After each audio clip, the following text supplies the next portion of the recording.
નમસ્કાર દર્શક મિત્રો, ગુજરાતી ભાષાની નંબર 1 ચેનલ ડીડી ગિરનારના કૃષિ દર્શન ફોન ઇન લાઈવમાં વર્ષ 2021ની આ અંતિમ સંધ્યાએ હું કૃપા ત્રિવેદી આપ સૌનું હાર્દિક સ્વાગત કરું છું. દર્શક મિત્રો, જગતનો તાત ખેડૂત ખૂબ જ મહેનત, જહેમત અને કાળજી લઈને કૃષિ ઉત્પાદન કરે છે. પરંતુ મિત્રો, ઘણા અલગ અલગ સંજોગોને કારણે ઘણીવાર એ ધાર્યા પ્રમાણે વળતર મેળવી શકતો નથી. અને આથી જ ખેત પેદાશના જો સારા ભાવ મેળવવા હોય અને એકંદરે ખેતીમાંથી વધુ સારું વળતર મેળવવું હોય તો આ કૃષિ ઉત્પાદનોનું મૂલ્યવર્ધન કરવું જરૂરી છે. જો કૃષિ ઉત્પાદનોનું મૂલ્યવર્ધન કરીને બજારમાં મૂકવામાં આવે તો ગ્રાહકોનું આકર્ષણ વધે છે અને એકંદરે વેચાણ પણ વધે છે અને પરિણામે ખેડૂતોને યોગ્ય ભાવ પણ મળી રહે છે. તો મિત્રો, આજના આપણા કાર્યક્રમમાં આપણે વાત કરીશું કૃષિ ઉત્પાદનોના મૂલ્યવર્ધન વિશે. આ વિષય પર વિગતવાર માહિતી અને માર્ગદર્શન આપવા માટે બે વિષય નિષ્ણાત આપણી સાથે ઉપસ્થિત છે. એમનો પરિચય કરાવું તો મારી બાજુમાં બેસેલા છે પ્રોફેસર ધીરુભાઈ બિગોટી સર, કે જેઓ ફેકલ્ટી મેમ્બર તરીકે NICM ગાંધીનગર ખાતે ફરજ બજાવે છે. સાથે છે પ્રોફેસર મહેન્દ્રભાઈ એમ ત્રિવેદી સર, કે જેઓ પણ ફેકલ્ટી મેમ્બર તરીકે NICM ગાંધીનગર ખાતે ફરજ બજાવે છે. ધીરુભાઈ ગોટી સર અને મહેન્દ્રભાઈ ત્રિવેદી સર, આપ બંનેનું સ્ટુડિયોમાં સ્વાગત છે. નમસ્કાર. દર્શક મિત્રો, કૃષિ ઉત્પાદનોનું મૂલ્યવર્ધન આ વિષય પર આપના તરફથી પ્રશ્ન આવકાર્ય છે. પ્રશ્ન પૂછવા માટે અમારા ફોન નંબરની નોંધ કરી લેજો. અમારા ફોન નંબર છે 079 2685 3814 અને 079 2685 3816. આપ જ્યારે પણ અમારા નિષ્ણાતને ફોન પર પ્રશ્ન પૂછો છો ત્યારે ટીવીનો અવાજ બંધ રાખવાનો છે. તો ચાલો આજના કાર્યક્રમને આગળ વધારીને આપ સૌ વતી જ હું એક્સપર્ટને પ્રશ્ન કરું. સર, કૃષિ ઉત્પાદનોનું મૂલ્યવર્ધન, તો સૌપ્રથમ મહેન્દ્રભાઈ એ જ પ્રશ્ન થાય કે આ મૂલ્યવર્ધન કૃષિ ઉત્પાદનોમાં શું છે? સૌપ્રથમ તો 2021નો છેલ્લો દિવસ અને આજની સાંજ, એના માટે બધાને નમસ્કાર અને એવી આશા રાખીએ કે 2022નો વર્ષ આપણને ખૂબ જ સારું નીવડે અને મહામારીમાંથી મુક્તિ મળે. જી સર. આપનો પ્રશ્ન બહુ સરસ છે. મોટાભાગે એવું બને છે કે આપણે જોઈએ છીએ જી સર, આપણે આજે આપણા આજના પ્રથમ કોલર મિત્ર દેવજીભાઈ દિયોદરથી ફોનલાઈન પર જોડાયા છે. દેવજીભાઈ નમસ્કાર. નમસ્કાર બેન. જી, કૃષિ દર્શન ફોન લાઈનમાં આપનું સ્વાગત છે. આપનો પ્રશ્ન જણાવો. હા બેન, આપણે રાયડાની કાપણીના સમયે અમારે ભાવ ઓછા આવતા હોય છે તો એને ક્યારે આપણે વેચી શકાય? રાયડાની વાત છે, કાપણી વખતે ભાવ ઓછા આવે છે. હા દેવજીભાઈ, હવે રાયડાની કાપણી વખતે ભાવ ઓછા આવે. દરેક પાકમાં આવું થાય છે કે જ્યારે પાક તૈયાર થતો હોય એ પછી રાયડો હોય કે મગફળી હોય કે કપાસ હોય ત્યારે એના ભાવ ઓછા આવે છે. તો ભાવ સારા મેળવવા માટે એક સાથે જ્યારે બજારમાં માલ આવતો હોય ત્યારે આપણે આપણા માલને રોકી રાખવાનો પ્રયત્ન કરવો જોઈએ. એના માટે આપણી પાસે સ્ટોરેજ ગોડાઉનની સગવડતા હોય તો એમાં સ્ટોર કરી રાખો, આપણા ઘર સગવડતા હોય તો ઘરમાં સ્ટોર કરી રાખો. પણ એક સાથે બજારમાં માલ આવતા અટકાવવા માટે કે જેથી કરીને માર્કેટ યાર્ડમાં આટલો ફુગાવો ન થાય અને જે કોઈ માલ આવ્યો છે એને ખેડૂતોને ભાવ મળી રહે. અને આપ સૌ જાણો છો કે દરેક સિઝનમાં આવું થાય અને દરેક પાકમાં આવું થાય. તો એનાથી બચવા માટે એક જ ઉપાય છે કે એક સાથે માર્કેટમાં માલ નહીં લાવતા, જ્યારે થોડો સમય જતો રહે અને ઓફ સિઝનમાં જો એ માલ આપણે માર્કેટમાં લાવીએ તો આપણને ચોક્કસ રીતે એના સારા ભાવ મળી શકે છે. જી મહેન્દ્રભાઈ સર, આપ જણાવી રહ્યા હતા કે કૃષિ ઉત્પાદનોમાં મૂલ્યવર્ધન, કૃષિ ઉત્પાદનમાં મૂલ્યવૃદ્ધિ એટલા માટે જરૂરી છે કે આપણે જાણીએ છીએ કે છેલ્લા ઘણા વખતથી આપણા દેશમાં કૃષિ કાનૂન ઉપર પણ ઘણું બધું ચાલ્યું. ખેડૂતોની માગણી છે કે અમારા માટે MSP એટલે કે ટેકાના ભાવ એના માટે ચોક્કસ નીતિ સરકાર બનાવે. અને એ માગણીને અંતે એની ખરેખર ડિમાન્ડ એ છે કે અમને ખેતરમાં જે અમે અન્ન વાવીએ છીએ કે અમારા ફ્રૂટ છે કે સૂકો મળ્યો છે કે કોઈ પણ વસ્તુ, તો એની અંદર શું એને સીધું જ માર્કેટમાં લઈને વેચે. અને એને જ્યારે એક સાથે બમ્પર ક્રોપ આવ્યો હોય, સારી સિઝન હોય, તો એને આપણે ડિમાન્ડ સપ્લાયના નિયમ પ્રમાણે કે એ વખતે એને ભાવ મળે નહીં. એ વખતે એક સાથે પુરવઠો આવે એટલે એના ભાવ ઓછા મળે. અને દર વર્ષે આવું બને છે.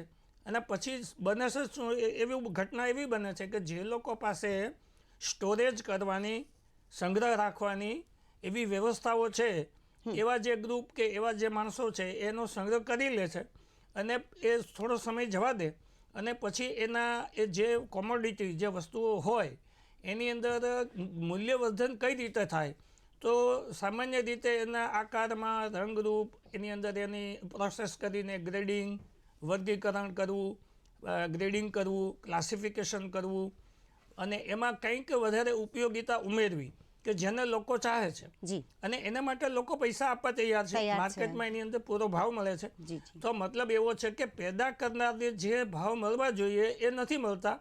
અને એક બીજો વર્ગ એવો છે કે જે વેલ્યુ એડિશન મૂલ્યવર્ધન કરીને બ્રાન્ડ નેમ સાથે પેકિંગમાં એ માર્કેટમાં મૂકે છે તો એને પુષ્કળ ભાવ મળે છે, એ કમાય છે. જી એટલે મૂલ્યવર્ધન એટલા માટે જરૂરી છે કે તમે થોડો નવો કન્સેપ્ટ એમાં ઉમેરો, થોડીક એમાં વિચારણા કરો કે ભાઈ આપણે એવું શું કરીએ જી સર કે બટેટા સીધા એક વેચાતા હોય. જી એક દર્શક મિત્રો આપણી ફોન લાઈન પર રાહ જોઈ રહ્યા છે, વજુભાઈ પરસાણા ખેડાથી.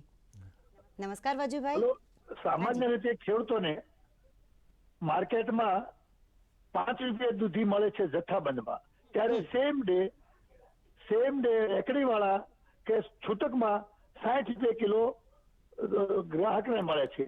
ખેડૂતને દૂધીના ભાવ કે શાકભાજીના ભાવ મળતા નથી. આની મૂલ્યવૃદ્ધિ કઈ રીતે કરવી?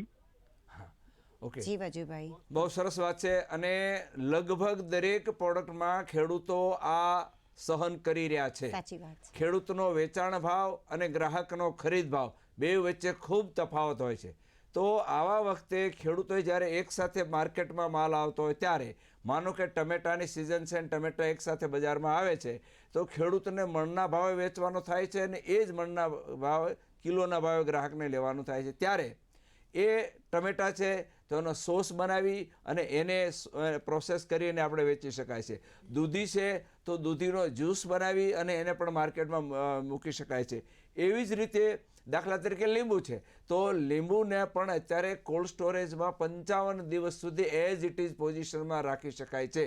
એવી જ રીતે લીંબુનો રસ બનાવી અને રસના પેકિંગ કરીને પણ આપણે માર્કેટમાં મૂકી શકીએ છીએ. તો આ રીતે જો કરે તો જ ખેડૂત છે એનો ભાવ મેળવી શકે. બીજા નંબરમાં, ખેડૂત પાસેથી માલ ખરીદાઈ જાય છે, હોલસેલના વેપારીઓ ખરીદે છે, હોલસેલના વેપારીઓ પાસા છૂટક વેપારીઓને ખરીદે છે, એની પાસેથી પાછા ફેરિયાવાળા ખરીદે છે. એટલે 3 ચેનલો એની અંદર આવે છે. એટલે 3 ચેનલોનું માર્જિન એમાં ઉમેરાય છે. વત્તા ખેડૂતે જ્યારે માલ આપેલો હોય છે તે માલ એકદમ બલ્કમાં હોય છે.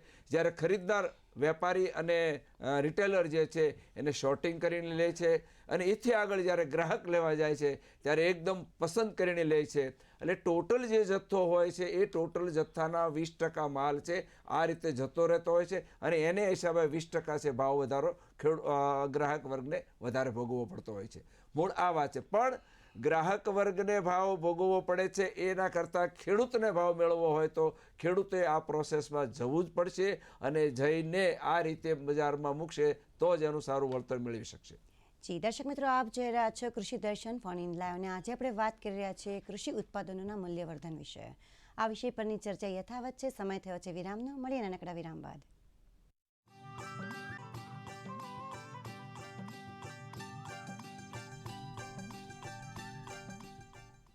દર્શક મિત્રો, વિરામ બાદ ફરીવાર આપ સૌનું હાર્દિક સ્વાગત છે. આપ જોઈ રહ્યા છો કૃષિ દર્શન ફોન ઇન લાઈવ.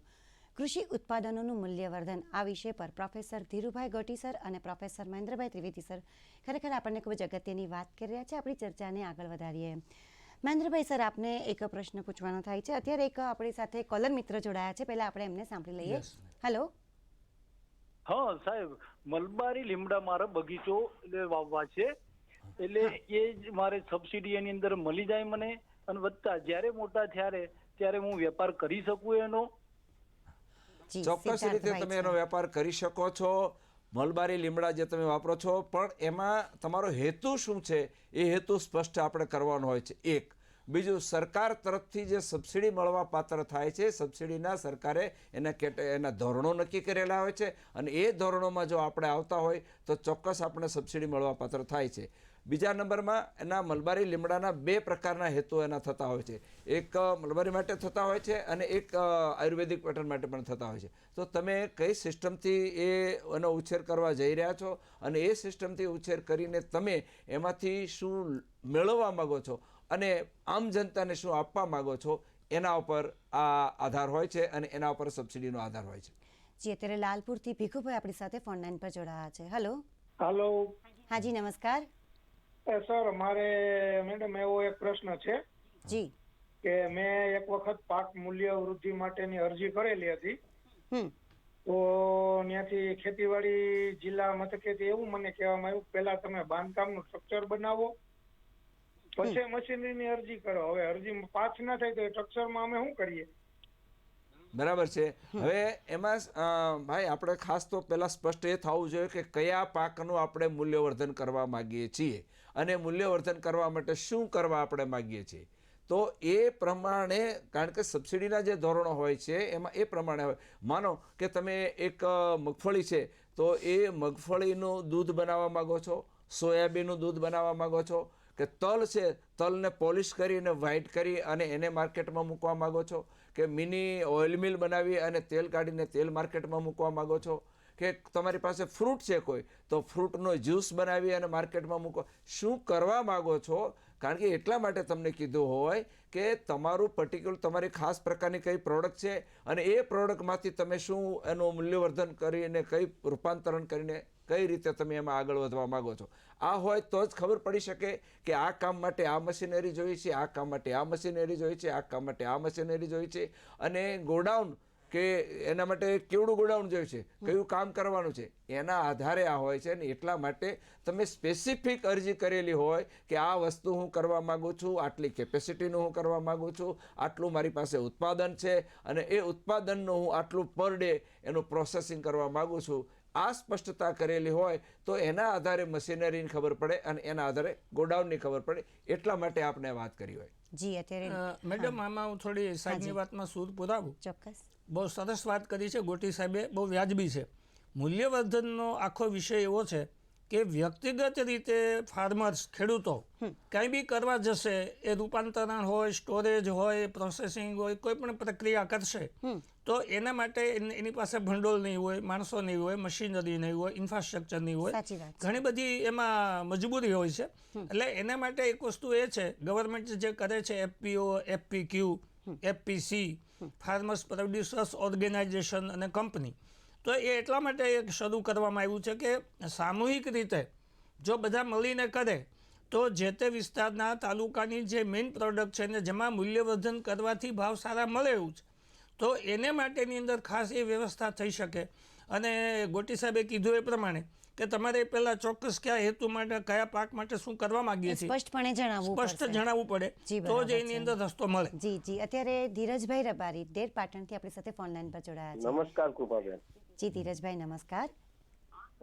મારે કૃષિ ઉત્પાદન જે મૂલ્યવર્ધન વિશે માહિતી જોઈએ છે કે એમાં માની લો કે આપણે બટાકા છે કે બીજા અન્ય એના માટે જે કોલ્ડ સ્ટોરેજ બનાવવું હોય ઉત્તર ગુજરાતમાં, તો એના માટે સરકાર શ્રી કે કેન્દ્ર સરકાર શ્રી તરફથી કોઈ સહાયની યોજના છે? આ વિશે સાહેબ શ્રીનો પ્રશ્ન કરો.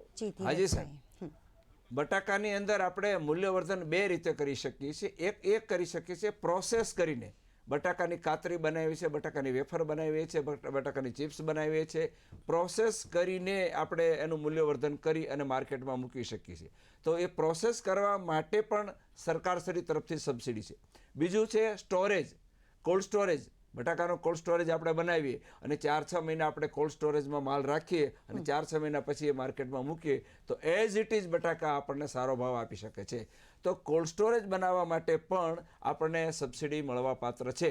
એમાં કોલ્ડ સ્ટોરેજની કેપેસિટી હોય છે. 1 ટન કેપેસિટીનું કોલ્ડ સ્ટોરેજ બનાવો તો સરકાર માન્ય એની કિંમત જે છે તે 1 ટને 4,000માંથી સરકારે ઇમ્પ્રૂવ કરીને 6,000 રૂપિયા કરી છે અને એ 6,000ના 25% સબસિડી મળવા પાત્ર થાય છે. એના માટે થઈ અને આપણે અહીંયા આગળ એક હોર્ટિકલ્ચર મિશન જે આખું છે, ગુજરાત હોર્ટિકલ્ચર મિશન, અને ગુજરાત હોર્ટિકલ્ચર મિશન જે છે એ આની અંદર આખી પ્રોસેસ કરી અને આપણને સબસિડી પૂરી પાડે છે. એના માટે આપણે ઓનલાઈન અરજી કરવાની હોય છે અને ઓનલાઈન અરજી કરી અને આપણે સ્પેસિફિક શું કરવા માગીએ છીએ, કેટલી કેપેસિટીનું આપણે કોલ્ડ સ્ટોરેજ બનાવવાનું છે, કોલ્ડ સ્ટોરેજ બનાવ્યા પછી આપણને કાચો માલ ત્યાં મળી રહે એમ છે કે નહીં, કાચો માલ સ્ટોર કર્યા પછી આપણે માર્કેટમાં કઈ રીતે મૂકી શકીએ એમ છે. એના માટે ઇલેક્ટ્રિસિટી જે છે 3 ફેઝ ઇલેક્ટ્રિસિટી પણ આપણે જોઈએ છીએ, સાથોસાથ એની સિક્યુરિટી માટે પણ જોઈએ છે. અને એ આપણે જે કોલ્ડ સ્ટોરેજ બનાવવું છે એ કોલ્ડ સ્ટોરેજમાં રોડ એપ્રોચ કોલ્ડ સ્ટોરેજ હોય તો એનો સારી રીતે આપણે ઉપયોગ કરી શકીએ છીએ. એટલે સરકાર તરફથી આ સહાય છે જ અને ગુજરાત હોર્ટિકલ્ચર મિશન છે એ આપણને એમાં મદદરૂપ થાય છે. જી અત્યારે જામ કંડોળાથી ઉકાભાઈ રેણપરાએ આપણને ફોન કર્યો છે. હેલો સાહેબ, હું ઉકાભાઈ બોલું જસાપરથી. હાજી બોલો. હા, મારે લીંબુનો બગીચો છે હવે એનો લીંબુનો પાક બહુ આવેલો છે, તો એનો મૂલ્યવર્ધન કરવું તો કઈ રીતે થાય ને શું કરવું જોઈએ? લીંબુના મૂલ્યવર્ધનનો એમનો પ્રશ્ન છે. હા ઉકાભાઈ, જામકંડોળાથી. હા ઉકાભાઈ, હવે લીંબુ જે છે એક સાથે આવી ગયા છે અને બજારમાં આપણે વેચવા છે, એનો ભાવ આપણને મળતો નથી. હવે લીંબુના મૂલ્યવર્ધનની અંદર બે વસ્તુ કરી શકીએ. એક તો આપણે એ કરી શકીએ કે એઝ ઇટ ઇઝ લીંબુને આપણે સાચવી શકીએ છીએ. એઝ ઇટ ઇઝ લીંબુને સાચવવા માટે થઈ અને માનો કે 5-7 ગામના આવા લીંબુ ઉત્પાદક ખેડૂતો ભેગા થાય અને ભેગા થઈ અને પોતે એક નાનો કોલ્ડ સ્ટોરેજ બનાવે અને એ કોલ્ડ સ્ટોરેજની અંદર લીંબુ સાચવી શકે તો કંટ્રોલ એટમોસ્ફિયરમાં લીંબુ સચવાય તો લગભગ 50 દિવસ સુધી એ લીંબુ એઝ ઇટ ઇઝ પોઝિશનમાં રહે છે અને પછી આપણે માર્કેટમાં મૂકીએ. બીજી વાત એ છે કે લીંબુનો રસ, હવે લીંબુનો રસ જેમ બીજા બધા પીણામાં આવે છે એમ લીંબુનો જ્યુસ બનાવવા માટે થઈ અને લીંબુનો રસ અને એ લીંબુના રસ કાઢી અને એને પણ આપણે માર્કેટમાં મૂકી શકીએ છીએ. એટલે લીંબુના મૂલ્યવર્ધન માટે આ બે રીતે કરી શકાય. ત્રીજી બાબત એ છે કે લીંબુમાં આપ જોતા હશો કે ઘણા બધા લીંબુની અંદર ડાઘી પડી ગયેલી હોય છે.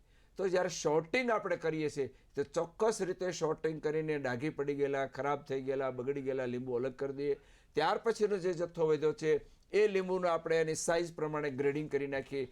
એકદમ મોટી સાઇઝ, પછી મધ્યમ સાઇઝ, પછી નાની સાઇઝ. આ રીતે 3 કેટેગરીમાં આપણે લીંબુ મૂકી દઈએ બજારમાં તો કોઈ પણ પેદાશની અંદર ખરાબ જથ્થો ફક્ત ને ફક્ત 15 થી 20% જ હોય છે અને એ 15 થી 20% ખરાબ જથ્થો છે 85% માલની કિંમત ડાઉન કરી દે. તો એ 10 થી 15% જથ્થો જો આપણે અલગ કરી દઈએ તો બાકીનો 85% જે જથ્થો છે એના સારા ભાવ આપણે મેળવી શકીએ છીએ. જી જી. દર્શક મિત્રો, આપ જોઈ રહ્યા છો કૃષિ દર્શન ફોન ઇન લાઈવ ને આજે આપણે વાત કરી રહ્યા છીએ કૃષિ ઉત્પાદનોના મૂલ્યવર્ધન વિશે. આ વિષય પરની ચર્ચા યથાવત છે. સમય થયો છે વિરામનો. મળીએ નાનકડા વિરામ બાદ.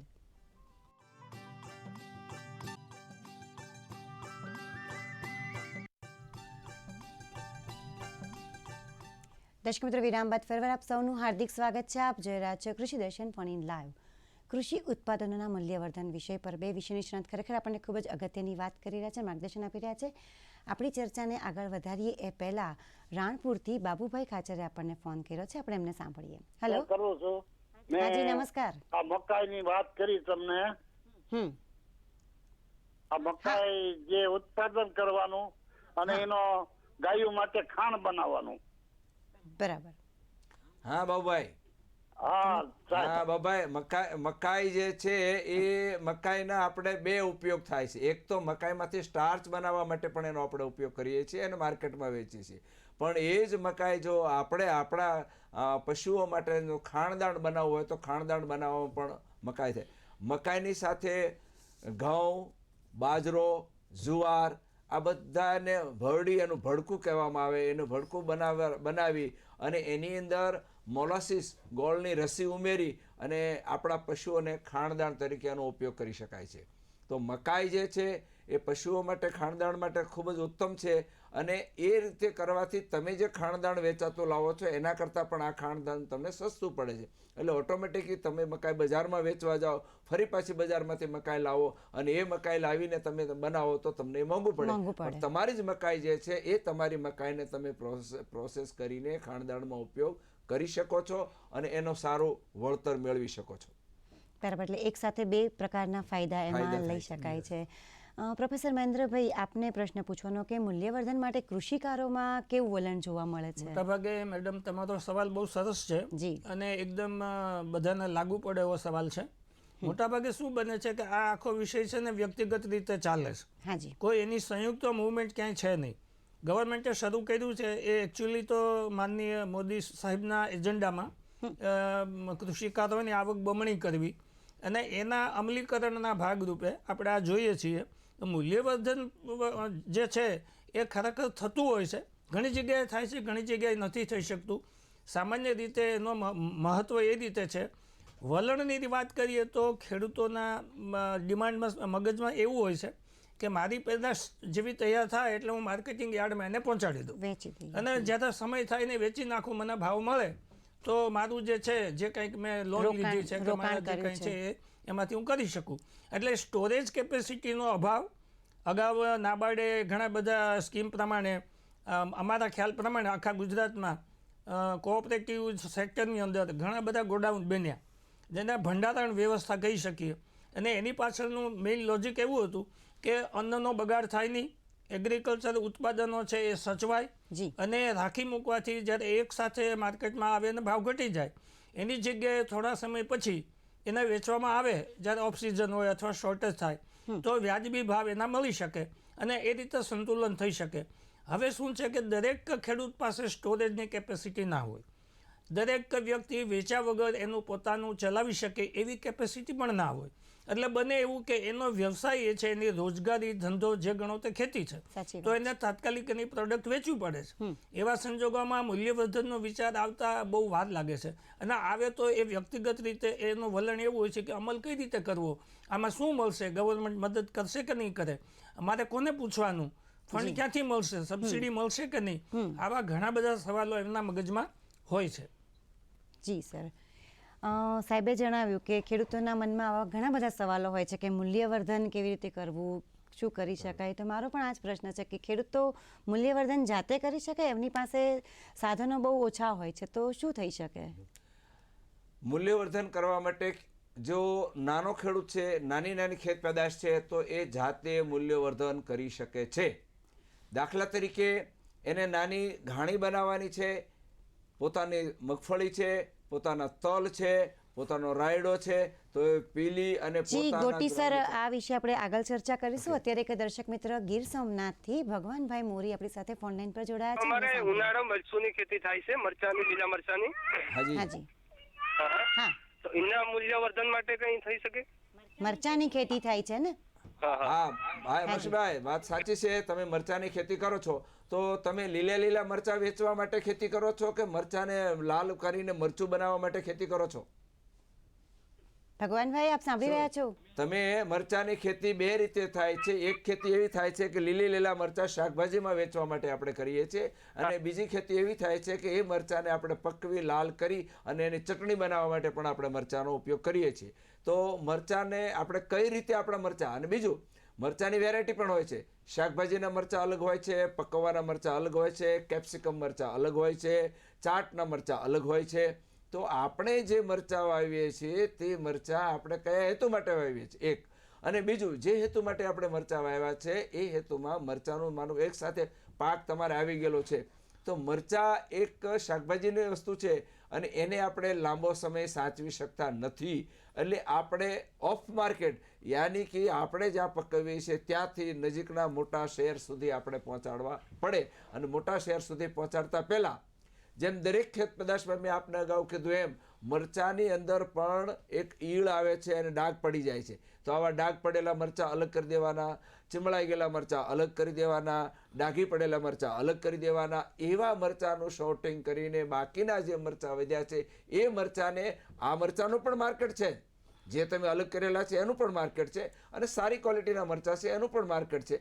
બેયને તમે અલગ રાખીને તમે બજારમાં મૂકો તો ચોક્કસ રીતે ઓવરઓલ તમે જે ભાવ મેળવી રહ્યા છો એના કરતાં બેયમાંથી તમને સારામાં સારું વળતર મળી શકે છે. જી સર, આપને જ પ્રશ્ન કે ખેડૂતોના ઘણા બધા ફોન એવા આવી રહ્યા છે કે મૂલ્યવર્ધન કરવું છે પરંતુ એમની પાસે યોગ્ય જાણકારીનો અભાવ છે, તો આપણા ખેડૂત મિત્રોને આની જાણકારી ક્યાંથી મળશે? મિત્રો, મૂલ્યવર્ધન કરવા માટે સૌથી પહેલી દરેક જિલ્લાની અંદર ખેડૂત તાલીમ કેન્દ્રો છે, અને એ ખેડૂત તાલીમ કેન્દ્રની સાથે સાથે કૃષિ યુનિવર્સિટીના કૃષિ વિજ્ઞાન કેન્દ્રો પણ છે. આ બે આપણી પાસે એવા છે કે જ્યાંથી આપણે મૂલ્યવર્ધન માટેની માહિતી મેળવી શકીએ છીએ. તો મૂલ્યવર્ધનની માહિતી મેળવવા માટે થઈને આપણા વિસ્તારમાં નજીકના કૃષિ વિજ્ઞાન કેન્દ્ર કે નજીકનું ખેડૂત તાલીમ કેન્દ્ર છે, ત્યાંથી આપણે માહિતી મેળવીએ અને મૂલ્યવર્ધનમાં કયા પાકનું આપણે મૂલ્યવર્ધન, અને પાક વાઇઝ, વિસ્તાર વાઇઝ પાક અલગ અલગ છે. કોઈ ડાંગરનો વિસ્તાર છે, કોઈ મગફળીનો વિસ્તાર છે, કોઈ કઠોળનો વિસ્તાર છે. તો જે વિસ્તારમાં જે પાકો થાય છે, કોઈ શાકભાજીનો વિસ્તાર છે, તો જે પાકો થાય છે તે પાકના મૂલ્યવર્ધન માટે તે વિસ્તારના આપણે કૃષિ વિજ્ઞાન કેન્દ્ર કે ખેડૂત તાલીમ કેન્દ્રની મુલાકાત લઈ અને ત્યાંથી જો આપણે માહિતી મેળવીએ તો ચોક્કસ રીતે આપણે મૂલ્યવર્ધનની માહિતી મળી રહી છે, એની પ્રોસેસની, એની મશીનરીની બધી માહિતી. યોગ્ય જાણકારી, વિશ્વસનીય જાણકારી ખેડૂત મિત્રોને કૃષિ વિજ્ઞાન કેન્દ્ર અને ખેડૂત તાલીમ કેન્દ્ર પરથી મળી રહેશે. અત્યારે મહુવાથી ભરતભાઈ આપણી સાથે ફોન લાઈન પર જોડાયા છે. હેલો. હેલો. હા જી, નમસ્કાર. નમસ્કાર બેન. અચ્છા, ભરતભાઈ બોલું છું. હવે હું, મારું વતન કુંભણ છે, મહુવા તાલુકો. જી ભરતભાઈ, દર વર્ષે ડુંગળી પકવું છું, પણ માક્ષર મહિનો પોષ મહિનો મા મહિના ભાવ એકદમ ડાઉન હોય છે, તો એના માટે મારે મૂલ્યવર્ધન જોતું હોય તો શું કરવું જોઈએ? તો ભરતભાઈ, ડુંગળીમાં મૂલ્યવર્ધન તો 3 પ્રકારે થઈ શકે છે. પહેલું એ છે કે મૂલ્યવર્ધનમાં આપણે એના ભાવ મેળવવાના હોય તો સ્ટોરેજ આપણે કરી શકીએ છીએ, એના મેળા બનાવવાના હોય છે અને મેળાની અંદર આપણે સ્ટોર કરી શકીએ. સાથે સાથે એની ચિપ્સ પણ બનાવવામાં આવે છે અને ચિપ્સ બનાવીને આપણે માર્કેટ કરી શકીએ છીએ. અને એનાથી આગળ ડિહાઇડ્રેશન પ્લાન્ટ તો મહુવામાં ઘણા બધા છે, અને ડિહાઇડ્રેશન પ્લાન્ટ યાની કે ડુંગળીનો પાવડર બનાવી અને એ પાવડર માર્કેટમાં વેચવામાં આવે. 20 કિલો ડુંગળી તમે વેચો અને એનો જે ભાવ આવે અને એ જ 20 કિલો ડુંગળીનો તમે પ્રોસેસ કરી અને પાવડર બનાવી કે ચિપ્સ બનાવીને બજારમાં વેચો તો પ્રોસેસિંગ ખર્ચ બાદ કરતાં પણ તમને કાચી ડુંગળીનો જે ભાવ આવે એના કરતાં 1.25 ભાવ મળે છે. એટલે ડુંગળીની અંદર હવે આ જરૂરી છે ને છે જ.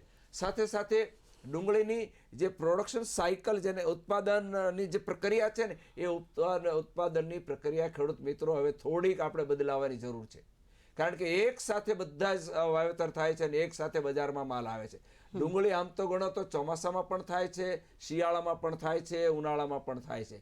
કઈ સિઝનમાં આપણે કઈ વેરાયટીની ડુંગળી, લાલ અને સફેદ 2 ડુંગળી આપણે વાવીએ છીએ, તો લાલ અને સફેદ ડુંગળી કઈ સિઝનમાં છે એ પ્રમાણે આપણે લઈ શકીએ. અમુક દાખલા તરીકે સફેદ ડુંગળી છે તો સફેદ ડુંગળીની કીપિંગ ક્વોલિટી, એને કે લાંબો સમય આપણે સાચવવી મુશ્કેલ છે. લાલ ડુંગળી છે તો લાંબો સમય સાચવી શકાય છે.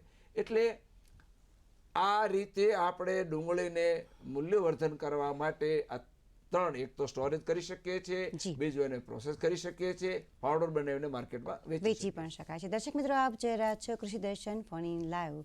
કૃષિ ઉત્પાદનોના મૂલ્યવર્ધન પરની ચર્ચા અત્યારે યથાવત છે. સમય થયો છે વિરામનો. મળીને નાનકડા વિરામ બાદ.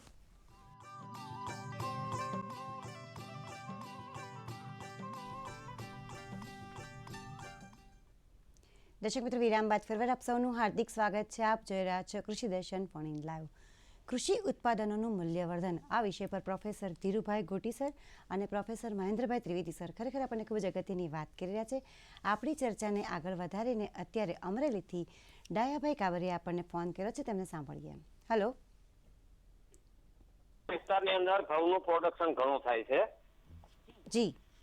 તો હવે એ ઘઉંના પ્રોડક્શનના માટે મૂલ્યવર્ધન માટે માનો કે મેંદો, રવો, આટા જે કઈ બનાવવાનું હોય, હવે એની આટા મિલ લેવી અને એનો પરમિટ લેવી, એનું ગોડાઉન, એના માટેની કોઈ સરકારી યોજનાઓ, લોન કેટલી મળે, ક્યાં સુધી એનું બધી વ્યવસ્થા કરવાની. ડાયાભાઈ, ડાયાભાઈ, હવે ઘઉંનું ઉત્પાદન આપણે બમ્પર થાય છે, એની સામે ઘઉંનો વપરાશ પણ સારો એવો છે. તો ઘઉંને 2 રીતે એનું મૂલ્યવર્ધન કરી શકાય. એક તો એ છે એઝ ઇટ ઇઝ, યાની કે એમાં કોઈ રૂપાંતર કર્યા વગર ઘઉંનું ગ્રેડિંગ કરવાનું, ગ્રેડિંગ કરીને જે કાંઈ ઝીણો દાણો છે અલગ કરીને સારો દાણો જે છે એ સારા દાણાનું પેકિંગ કરીને આપણે આપણી બ્રાન્ડથી માર્કેટમાં વેચી શકીએ છીએ. આ એક વાત. બીજી વાત, તમે જે વાત કરી છે મેંદો, જે વાત તમે કરી રહ્યા છો, મેંદો જે બને છે તે અને પ્રોસેસ કરવાની વાત છે, તો ઘઉંનો લોટ, તો ઘઉંનો લોટ અત્યારે એવું પણ ઘણા ફેમિલી છે કે તૈયાર લોટ લેવાવાળા છે. તો તૈયાર લોટ આપણે સારા ઘઉંને દળી અને તૈયાર લોટ કરી અને આપણા પેકિંગમાં આપણે માર્કેટમાં એને વેચી શકીએ છીએ આપણી બ્રાન્ડથી. સાથે સાથે ઘઉં જે છે એ ઘઉંને તમે જે મેંદાની વાત કરીએ, તો એના માટે થઈને જે મશીનરીની તમે વાત કરો છો, તે મશીનરી ફક્ત ને ફક્ત ફળ અને શાકભાજી જે છે, ફળ અને શાકભાજીના જે રૂપાંતરણ કામગીરી કરવામાં આવે છે એમાં સરકાર તરફથી સબસિડી મળે છે. પણ આ કામ તમારે ઘઉંનું કામ, ઘઉંનું માનો કે ગ્રેડર તમારે લેવું છે, ઘઉંનું મિલર તમારે લેવાનું છે અને એના માટે તમારે માનો કે ગોડાઉન બનાવવાનું છે, તો એના માટે ફક્ત ગોડાઉન માટે સબસિડી મળવા પાત્ર છે, પણ મશીનરી માટે સબસિડી મળવા પાત્ર નથી. સાથે લોનની વાત કરવામાં આવે તો લોન પણ જે તમારે ટોટલ ખર્ચ થાય છે તે ટોટલ ખર્ચના 80 થી 85% લોન મળવા પાત્ર છે. પણ એ તમારો જે પ્રોજેક્ટ જે કાંઈ તમે મૂકી રહ્યા છો એ પ્રોજેક્ટ જે છે એનું ઉત્પાદન એમાંથી પૂરું મળી શકાતું હોય અને લોન રીપે કરી શકાતી હોય, લોન રીપે કર્યા પછી તમને એના તમારા કુટુંબના નિર્વાહ માટે પણ તમારી પાસે જો રકમ રહેતી હોય તો એ રીતના પ્રોજેક્ટની જો કિંમત આવતી હોય તો ચોક્કસ પ્રમાણે ધિરાણ પણ મળી શકે છે, ગોડાઉન માટે સબસિડી પણ મળી શકે છે અને આ રીતે તમે એમાં આગળ ચોક્કસ રીતે વધી શકો છો. અને તમે તો અમરેલીમાં છો, અમરેલીમાં છો તો અમરેલી જિલ્લા સહકારી બેંક તમારી બાજુમાં બેઠી છે. અમરેલી જિલ્લા સહકારી બેંકનો સંપર્ક કરો. અમરેલી જિલ્લા સહકારી બેંક જે છે એ તમામ હેતુ માટે આવા પ્રોસેસિંગના કે કોઈ પણ હેતુ માટે ધિરાણ આપે જ છે, તો એમાંથી તમે ધિરાણ પણ મેળવી શકો છો. જી અત્યારે નથુભાઈ આહિર ભુટાવદરથી આપણી સાથે ફોન લાઈન પર જોડાયા છે. હલો નમસ્કાર, મારા ફ્રેન્ડને જય શ્રી કૃષ્ણ. જી નમસ્કાર, જય શ્રી કૃષ્ણ. આપનો પ્રશ્ન જણાવો. હા, તો આપણે આ સાહેબે પ્રશ્ન કર્યો તો કે આપણે તેલનો ઘાણો કરવો છે, બરાબર? ગામડે કે સીમમાં કરી શકાય? કોઈ સરકારશ્રીની એમાં કોઈ સબસિડી છે એમ? તેલની ઘાણી બનાવવા માટે. હા નથુભાઈ, હવે તમારે તેલની ઘાણી બનાવવાની છે, તો તેલના ઘાણીમાં કયા તેલ? રાયડાનું તેલ છે, તલનું તેલ છે, મગફળીનું તેલ ઘણા બધા આવે. કેનું તમારે ઘાણી કેની બનાવવાની છે? મગફળીની. હા, તો મગફળીની ઓઇલ મિલ તમારે નાની ઘાણી બનાવવાની હોય તો એ ગૃહ ઉદ્યોગની અંદર આવે છે. અને એ ગૃહ ઉદ્યોગમાં ફક્ત ને ફક્ત તમે તમારી જે જગ્યા છે તે જગ્યાની અંદર તમે મગફળીની નાની ઘાણી બનાવી શકો છો. એક. બીજું, આપણે જેને કોમર્શિયલ ઘાણી બનાવવાની હોય કે એક સાથે દરરોજના 100 ડબ્બા તેલ કાઢી શકે એવી ઘાણી બનાવવાની હોય તો એ પણ તમે બનાવી શકો છો. પણ મોટી ઘાણીમાં સબસિડી મળવા પાત્ર નથી. નાની ઘાણી જે તમે બનાવો છો, જે ઘર વપરાશ માટેનું બનાવો છો, એની અંદર છે એ સબસિડી મળવા પાત્ર છે. હવે ઘાણી તમે તમારા જે ગામ છે એ ગામમાં પણ બનાવી શકો છો, કારણ કે એમાં તમારે પાવર કનેક્શન જોશે, 3 ફેઝ કનેક્શન જોશે. ખેતરમાં તમે જ્યારે બનાવવા જશો તો જે જગ્યામાં તમે ઘાણી બનાવવા જાઓ છો તે જગ્યાનો ખેતી તરીકે ઉપયોગ કરી શકશો નહીં અને એને તમારે બિનખેતીમાં બદલવી પડે. એના કરતાં જો ગામમાં જ હોય કે જે બિનખેતી જગ્યા છે એમાં તમારો પ્લોટ હોય ને એમાંથી જગ્યા મળે અને એમાં તમે આ યુનિટ ઊભું કરી અને એમાં તમે કરી શકો છો.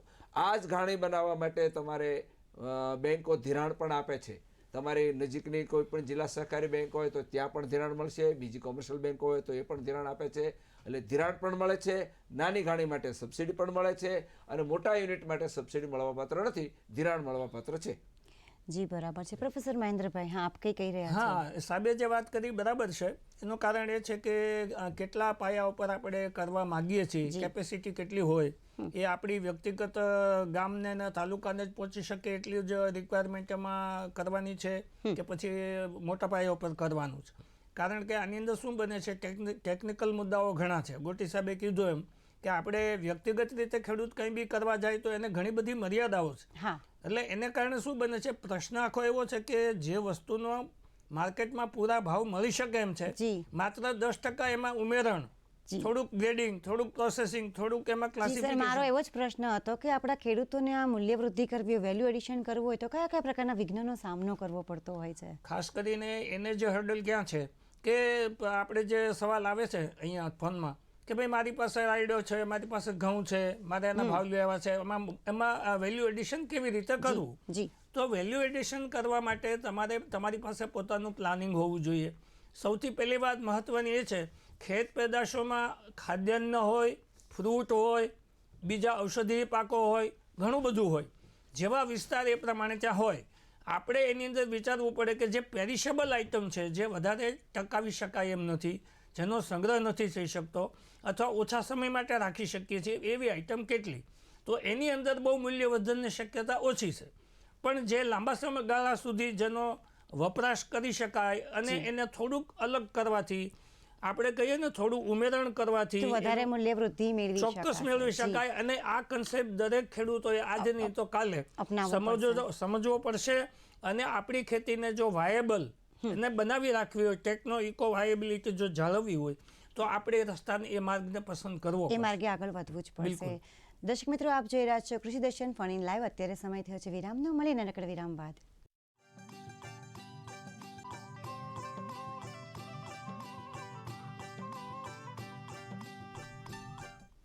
દર્શક મિત્રો, વિરામ બાદ ફરીવાર આપ સૌનું હાર્દિક સ્વાગત છે. આપ જોઈ રહ્યા છો કૃષિ દર્શન ફોન ઇન લાઈવ. કૃષિ ઉત્પાદનોનું મૂલ્યવર્ધન આ વિષય પરની ચર્ચાને આગળ વધારીએ. પ્રોફેસર ગોટી સર, આપે જણાવ્યું કે મૂલ્યવર્ધન કરવું હોય ખેડૂત મિત્રોએ તો કઈ જગ્યાએથી એમને યોગ્ય માર્ગદર્શન મળી રહે. હવે એ જાણકારી પણ આપો સર કે મૂલ્યવર્ધન કરવા માટેની પદ્ધતિઓ મુખ્યત્વે કઈ કઈ છે?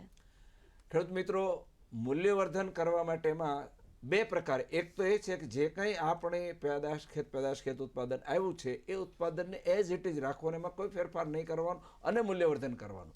બીજું એ છે એને રૂપાંતરણ કરવાનું. રૂપાંતરણ કરી અને એમાંથી જે પેદાશ આવે છે તે પેદાશને ફિનિશ પેદાશમાં માર્કેટમાં મૂકવી. આ બે. તો પહેલું એ કે એઝ ઇટ ઇઝ રાખવાનું, એટલે કે જે છે તે એની સ્થિતિ એનામાં કોઈ સ્થિતિમાં ફેરફાર કરવાનો નથી. ગ્રેડિંગ તો સૌથી પહેલી પદ્ધતિ છે તે ગ્રેડિંગ. એ પછી કઠોળ હોય, તેલીબિયા પાક હોય, અનાજ હોય, ફળ હોય, શાકભાજી હોય કે ફૂલોની ખેતી, કોઈ પણ ઉત્પાદન થતું હોય તો એનું ગ્રેડિંગ અને શોર્ટિંગ કરવું એ મૂલ્યવર્ધન માટે ખૂબ અગત્યની. એમાં કશું કરવાનું નથી, એમાં કોઈ મશીનરીની જરૂર નથી. તો તમે એને ગ્રેડિંગ કરી નાખો, શોર્ટિંગ કરી નાખો. આ એક પદ્ધતિ છે. બીજી પદ્ધતિ એવી છે. સર, બાકીની પદ્ધતિ વિશે આપણે આગળથી ચર્ચા કરીશું. અત્યારે એક દર્શક મિત્ર રમેશભાઈ બારડ ધરમપુરથી આપણી સાથે ફોન લાઈન પર જોડાયા છે, એમને સાંભળીએ. હેલો. હાજી રમેશભાઈ. હા મેડમ, મારે ચણાનું વાવેતર છે. ચણાનું, ઓકે. તો એમાં મૂલ્યવર્ધન કઈ રીતે કરી શકાય? ચણાનો પાક લે છે ને મૂલ્યવર્ધન કરવું છે. ચણાના પાકમાં તો આપણે તમને ખબર જ છે, આપણે કરીએ છીએ, ચણાની દાળ બનાવીએ છીએ, બરાબર, ચણાનો લોટ બનાવીએ છીએ, અને એ સાથે સાથે ચણાને જે ખાવા માટે જે ચણા બજારમાં વેચાય છે, તો જેમ મગફળીને ખારી સિંગ બનાવવામાં આવે છે એમ ચણાને પણ ખારી સિંગ દાળિયા તરીકે ઓળખાય છે, આપણે બજારમાં વેચી શકીએ છીએ. એટલે ચણાના મૂલ્યવર્ધન માટે મેં કીધું એમ પેલું ગ્રેડિંગ તો ખરું જ. ગ્રેડિંગ શોર્ટિંગ કર્યા પછીનો જે માલ છે ને એને આપણે પ્રોસેસ કરવાની છે. રૂપાંતરણ કરીને જો આપવાનું હોય તો ચણાની દાળ બનાવી શકીએ, ચણાના દાળિયા બનાવી શકીએ, ચણાનો લોટ બનાવી શકીએ, અને ખારા ચણા બનાવીને પણ બજારમાં આપણે વેચી શકીએ છીએ. એટલે ચણાનું મૂલ્યવર્ધન આ રીતે કરી શકીએ છીએ. જી સર. હું ગોટી સાહેબની વાતમાં સૂર પુરાવું તો મેં હમણાં 15 દિવસ પહેલાં જ કિરાણા સ્ટોરમાં એવું જોયું કે એની પાસે 5 થી 6 પ્રકારના દાળિયા હતા. તો એની અંદર શું છે કે એ મૂલ્યવર્ધન હતું, એની બ્રાન્ડ નેમ હતી, અને એણે એમ કીધું કે આ દાળિયા ખાવાથી તમારો ડાયાબિટીસ કંટ્રોલ થશે, તમને પેટમાં દુખશે નહીં, એનો ટેસ્ટ અલગ આવશે, લાંબો સમય સુધી રાખી શકશો. અને ખરેખર એનો ટેસ્ટ કર્યા પછી એમ લાગ્યું કે વાહ, ચણા તો એ જ છે, અલગ ફ્લેવરમાં આવે છે, એમાં સોલ્ટેડ હોય, સાદા હોય. એવી રીતે સિંગની અંદર પણ ઘણી બધી વેરાયટી આવે છે. ગુલાબ સિંગ તેલવાળા એના સિંગદાણા બહાર પાડે છે રાજકોટમાં, એ તમને 500 ગ્રામ કિલો 5 કિલોના પેકિંગમાં મળે છે. સિંગદાણા તો એ જ છે જે ખેતરમાં આપણે મગફળી તરીકે ઉગાડ્યા છે, પરંતુ એને અલગથી પ્રોસેસ કરીને ABC એમાં ગ્રેડ આપે છે. સૌથી બેસ્ટ હોય એનો ઉપયોગ છે એ ફોરેન નિકાસમાં થાય છે. B અને C વાળા છે એ અલગ અલગ પ્રકારના આવા પેકિંગ કરીને વેચે છે. અને એમાંય માનો કે જે લાસ્ટ ક્વોલિટી હોય તો એ એવા વેપારીઓ છે, એવા મેન્યુફેક્ચરર, એવા ગૃહ છે કે એની ખરીદી જથ્થાબંધ કરી લે છે અને એમાંથી ચીકી છે કે એવી ખાવાની આઈટમ બનાવી અને એનો ઉપયોગ કરે છે, અને એનો સારામાં સારો બજારમાં ભાવ મળે. તો આપણે જે વસ્તુનો ઉપયોગ કરીએ છીએ એને જોવાની દ્રષ્ટિ, માર્કેટિંગ છે, વસ્તુ છે, અને એની ડિમાન્ડ કેવી રીતે ક્રિએટ કરવી અને ભાવ કેવી રીતે મેળવવા, આ પ્રોસેસને મૂલ્યવર્ધન સાથે સીધો સંબંધ છે. જી, મારું એ કહેવાનું. બેઝિક વસ્તુમાં વેલ્યુ એડિશન કરીને વધુ સારા ભાવ, વેલ્યુ એડિશન કરવાથી સામાન્ય રીતે દૂધ મળે છે, આપણે દૂધ લઈએ છીએ 30 રૂપિયાનો પાઉચ આવે છે. આ જ દૂધ તમે જોવો યુપીમાં, ગુજરાતમાં, અમુક શહેરોમાં કે એ ઉકાળીને ખૂબ ઉકાળે છે, એમાં થોડા કાજુ બદામ ને ફ્લેવર ને એવું બધું નાખે, પણ એ જ્યારે એક ગ્લાસ આપે છે પાઉચ કરતાં ગ્લાસનું દૂધ ઓછું હોય છે, પણ એનો ભાવ ગણો તો 35 રૂપિયા હોય. તો એને છે ને સારામાં સારો નફો મળે છે. એ વેલ્યુ એડિશન છે, દૂધને દૂધ તરીકે નહીં, થોડુંક એમાં કંઈક કરવું.